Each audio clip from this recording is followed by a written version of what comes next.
Pemerintah Kota Makassar menunjukkan keseriusannya dalam mendukung program makanan bergizi gratis atau MBG dengan membentuk satuan tugas atau satgas. Dalam upaya mendukung program makan bergizi gratis, pemerintah Kota Makassar menggelar rapat koordinasi dengan membentuk satuan tugas satgas. Rapat ini dipimpin langsung oleh Asisten 2 Zainal Ibrahim dan dihadiri sejumlah kepala perangkat daerah dan unsur Forkopimda serta perwakilan dari Badan Gizi Nasional Pusat.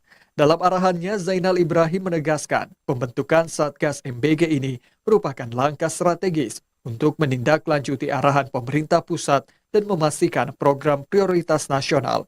Satgas ini akan menjadi motor penggerak koordinasi lintas sektor, mulai dari perencanaan, pendataan, pelaksanaan hingga evaluasi.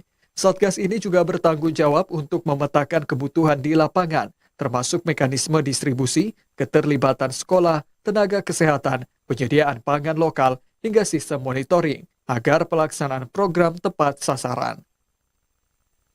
Saya kira ini adalah rapat awal kita sebagai Satgas MBG Kota Makassar. Kita ini sudah melakukan pertemuan untuk seluruh anggota Satgas dan alhamdulillah pertemuan ini sangat positif karena kita sudah bisa memetakan persoalan-persoalan apa yang terjadi saat ini dalam pelaksanaan MBG di Kota Makassar dan kita sudah akan memetakan untuk memecahkan permasalahan tersebut ya sesuai dengan kewenangan masing-masing.